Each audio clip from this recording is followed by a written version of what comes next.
Namaste. Welcome back to Eternal Raga. In Sloka 14, for the first time in this chapter, the Pandavas stepped fully into view. Krishna and Arjuna, Madhava and Pandava stood together in a great chariot drawn by white horses, yoked, composed, and ready. They blew their Divyo Shankho, their divine conch shells. But Vyasa gave us no names in that verse.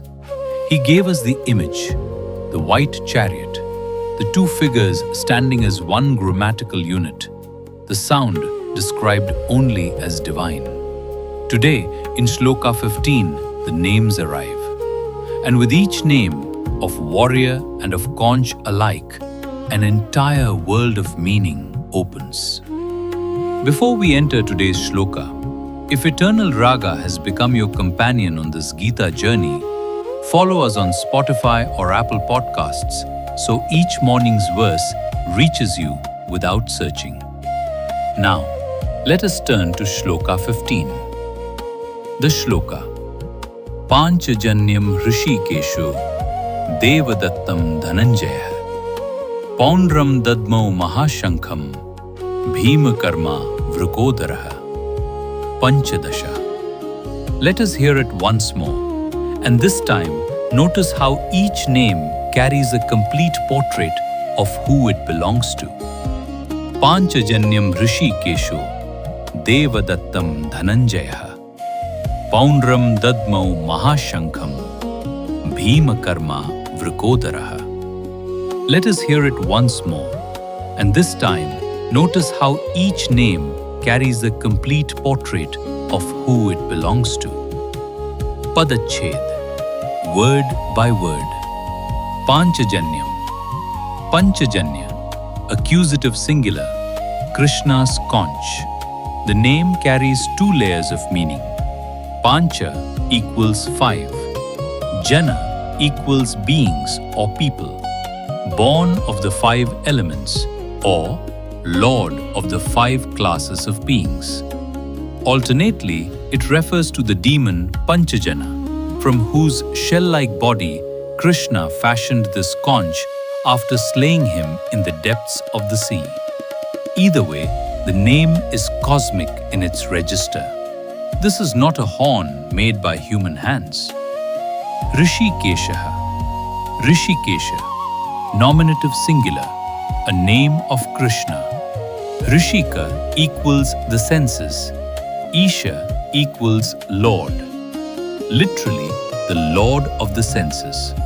This is one of the Gita's most theologically precise epithets for Krishna, the one who governs all sensory experience, who is the master of the very instruments through which we perceive and move through the world. Devadattam, Devadatta, accusative singular, Arjuna's conch. Deva equals divine or God. Datta equals given, the God-given. This conch was a gift from the gods. Some traditions say from Varuna, the lord of the cosmic waters, at the time of Arjuna's penance and celestial training. The name marks Arjuna's conch as something received, bestowed, not earned through force. Dhananjaya, Dhananjaya, nominative singular, an epithet of Arjuna. Dhana equals wealth or riches. Jaya equals conqueror, the conqueror of wealth. This name comes from Arjuna's exploits during the Rajasuya Yajna of Yudhishthira, when he gathered tribute from kingdoms across the subcontinent. It marks his worldly achievement and his dharmic role as warrior protector of the realm. Paundram, Paundra, accusative singular, Bhima's conch. The name refers to the Paundra people of ancient Bengal and to a specific type of sugarcane native to that region. Dense, thick, deeply rooted. The name carries a sense of solidity, mass, and earth-bound power. It is entirely fitting for the warrior who will later uproot Duryodhana like a tree. Dadmo, blue, past tense of pra plus dham, here appearing simply as dadmo, the single main verb of the verse. All the naming and all the epithets culminate in this one act. He blew. Mahashankham, the great conch. Maha equals great, vast, immense. Shankha equals conch. Bhima's conch is further qualified as Maha, not merely named but dimensioned. Its greatness is announced before the name of its owner is fully given. Bhima Karma, the doer of terrible deeds. Bhima equals dreadful, fearsome. Karma equals deed, action. A compound epithet describing the quality of Bhima's actions in the world.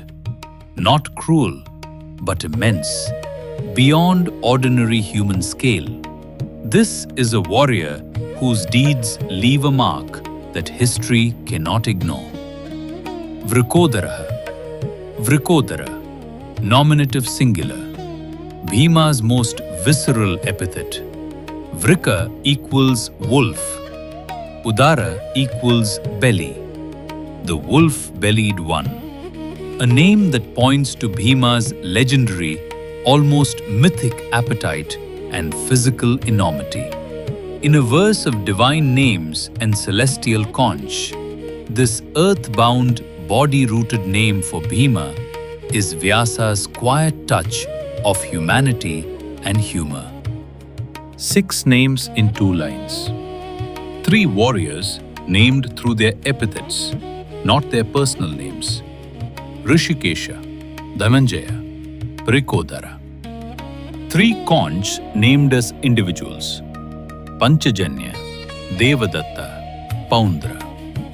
Vyasa gives each actor in this scene a double identity, what they are called by the world and what sound they make. And those two, the name and the sound, together constitute a full portrait. Notice what this verse fulfills from our reading of Sloka 13.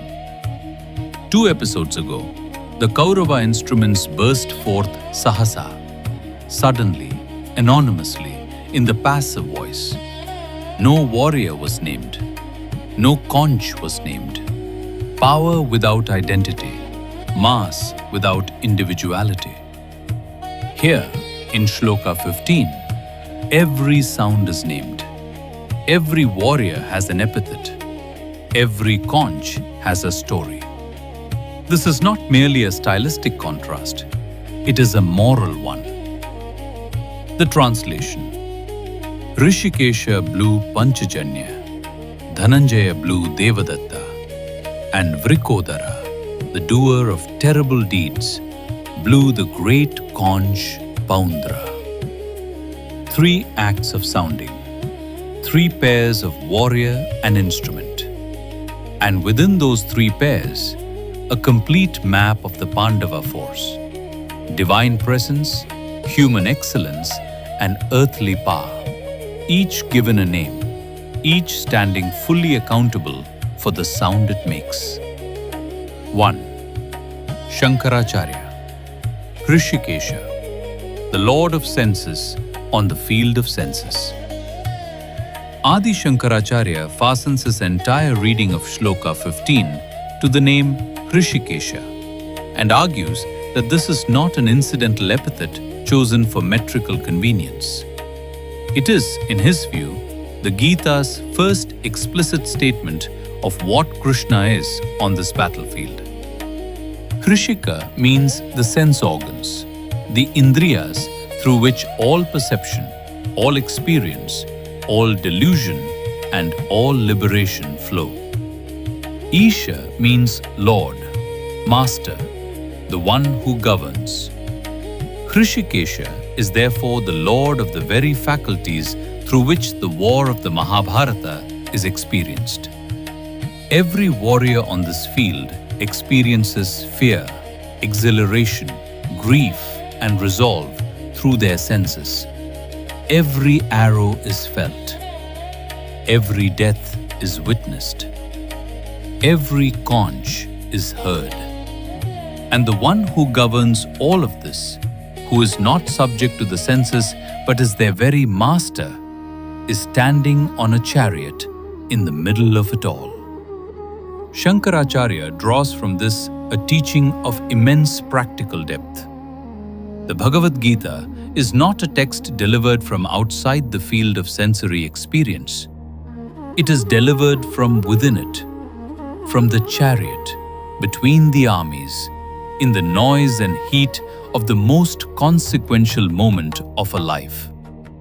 And the voice that delivers it is Hrishikesha, the one who is in the thick of it, but not caught by it.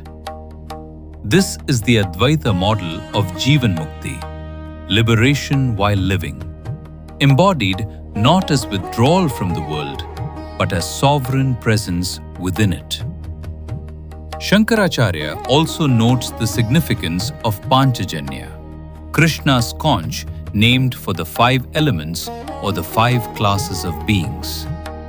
The one who governs the senses also holds an instrument that resonates with the 5-fold structure of manifest existence. His sound is not the sound of one person or one side. It is the sound of the cosmos sounding itself. When Hrishikesha blows Panchajanya, the entire universe of form and sensation vibrates. 2. Baladeva Vidyabhushana, Devadatta, the gift that cannot be earned. Baladeva Vidyabhushana turns his commentary to the name of Arjuna's conch, Devadatta, and finds in those 4 syllables one of the Gita's most quietly radical teachings. Devadatta, given by the gods, not won in battle, not forged by skill, not purchased or inherited, given. The word datta, from the root da, to give, is the same root that appears in Dattatreya, the great Avadhuta sage, in dana, the practice of sacred giving, and in the very concept of prasada, divine grace that descends freely without condition. Baladeva argues that the naming of Arjuna's conch as Devadatta is Vyasa's encoded reminder that Arjuna's entire power, his Gandiva bow, his divine weapons, his celestial training, his access to Krishna as charioteer, was not self-generated. It was given. Arjuna did not become the greatest archer in the 3 worlds through ambition alone. He received. He was chosen. He was trained by sages, gifted weapons by gods, and given divine friendship by Krishna himself. In the Gaudiya Vaishnava reading, this is central. The devotee's strength is always received strength. It is Shakti that flows from the divine to the bhakta, not a private achievement. And this matters enormously for how Arjuna will use his power. A warrior who knows his instrument was given, not earned, holds it differently. He holds it with gratitude, not pride, with stewardship, not ownership. The sound of Devadatta is the sound of a human being who knows his gifts are not his own. Contrast this with Dhananjaya, Arjuna's worldly epithet meaning conqueror of wealth. Vyasa gives Arjuna both names in the same verse, his divine conch name, Devadatta, and his worldly achievement name, Dhananjaya. The tension between these 2 identities, the one who receives and the one who conquers, is precisely the tension that the Gita will spend 17 chapters helping Arjuna resolve. 3. Abhinavagupta Vrikodara, the sacred in the unbounded body. Abhinavagupta, the great aesthetic philosopher of Kashmir Shaivism, does something unexpected with Sloka 15. He does not center his reading on Krishna or Arjuna. He centers it on Bhima, on Vrikodara, the wolf-bellied one, the blower of the Paundra, and finds in this apparently earthbound figure a profound teaching about the relationship between the sacred and the physical. In Kashmir Shaivism, the body is not the obstacle to liberation. It is the site of liberation. The Shaiva tradition does not seek transcendence of the physical world, but rather the recognition of the divine within it, as it is, without sanitizing it. Abhinavagupta, as the commentator who brought together both the aesthetic rasas and the philosophical non-dualism of Shaivism, would read Vrikodara with his wolf's belly, his immense appetites, his terrible deeds, not as the least spiritual member of the Pandava force, but as a different modality of the divine. Bhima does not have Arjuna's grace or Krishna's wisdom, but he has something they do not. He is entirely, unashamedly, fully what he is. His epithet Bhima Karma, the doer of terrible deeds, does not apologize. His conch is Mahashankha, the great conch, its greatness as massive as its owner. Bhima does not perform heroism. He embodies it at the level of muscle, appetite, and will. Abhinavagupta reads the inclusion of Vrikodara alongside Rishikesha in the same verse as Vyasa's statement that the sacred field is wide enough for all modes of being, the subtle and the gross, the graceful and the enormous, the godlike and the wolfish. The divine does not only manifest through beauty and refinement, it also manifests through raw, enormous, uncontainable life force. The Paundra is no less a divine instrument than the Panchajanya. Its sound simply comes from a different register of creation. Ramanuja briefly notes that the three warriors in this verse represent three distinct relationships to Dharma. Krishna as its source and sustainer, Arjuna as its skilled and devoted executor, and Bhima as its fierce and irreducible enforcer. Together, they form a complete image of righteous power. Without any one of the three, the Pandava force would be incomplete. Madhvacharya adds that the naming of each conch fulfills the distinction he drew at Sloka 13. The Pandavas act as named, responsible individual souls, each accountable to the sound they make. If sitting with the Gita at this depth is meaningful to you, one name, one shloka, one morning at a time, follow Eternal Raga on Spotify or Apple Podcasts. Each new episode will find you. Modern day parallels. 1. The name of your instrument. Vyasa names every conch in this verse. Panchajanya, Devadatta, Paundra. Each instrument has a name, a story, an origin. And that act of naming is not cosmetic. It is an act of accountability. To name something is to say, this is mine. This is the specific sound I make in the world. I stand behind it. Consider your own instruments, the gifts, skills, and capacities through which you engage with the world. Your voice, your creative work, your technical skill, your capacity to hold space for others, your courage under pressure. Have you named them? Not in the sense of self-promotion, but in the deeper sense of acknowledgement. of knowing what you carry, honoring how it came to you, and feeling the weight of standing behind it? Devadatta, the God-given, reminds us that the most powerful things we carry were not entirely self-made. Some arrived through inheritance, through grace, through teachers who saw something in us before we saw it in ourselves, through suffering that forced open a capacity we did not know we had.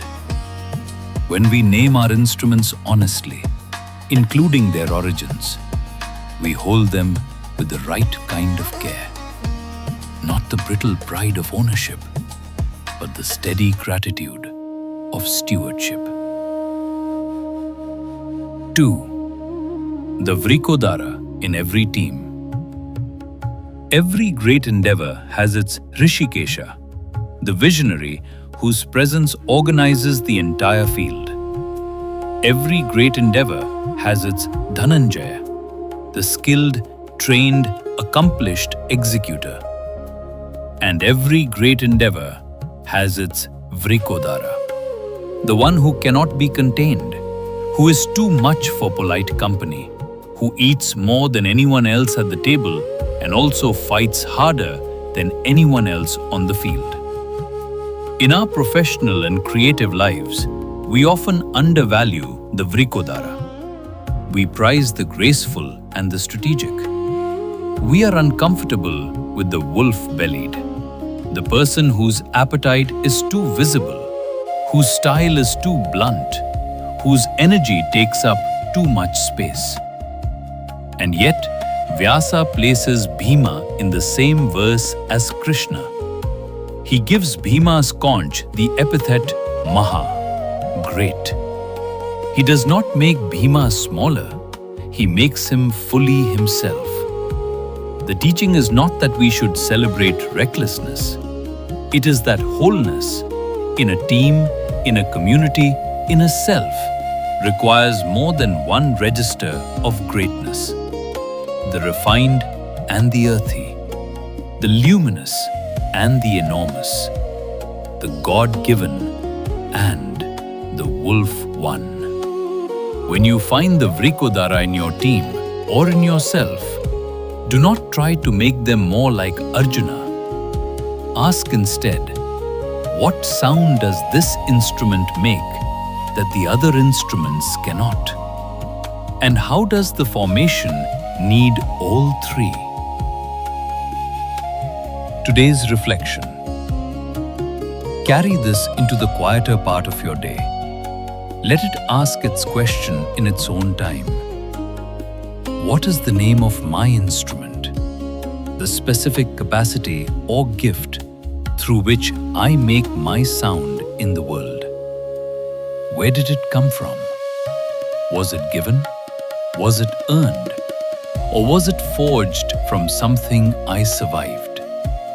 And do I hold it with the accountability of someone who has truly named it? Or do I still play it anonymously, as if no one could trace the sound back to me? You do not need to answer in full today, but the act of naming, of saying, "This is mine, this is how it came to me, this is the sound I choose to make," is itself a form of spiritual courage. It is what separates the Pandava conch from the nameless Kaurava drums. Coming up next, Shloka 16. In Shloka 16, more Pandava warriors step forward with their named conch. King Yudhishthira, son of Kunti, blows Ananta Vijaya, the conch of endless victory. Nakul and Sahadeva blow Sughosha and Manipushpaka. We will sit with the names of the remaining Pandava brothers, explore what their conch names reveal about their characters, and ask what it means that victory, Ananta Vijaya, endless victory, is claimed not by the warrior but by the king. Join me for episode 16 of Eternal Ragas Bhagavad Gita series. Thank you for walking through these names with me today. Thank you for honoring each one. Rishikesha, Dhananjaya, Vrikodara, Panchajanya, Devadatta, Paundra, by giving them the attention they deserve. Names are not decoration in the Gita, they are philosophy.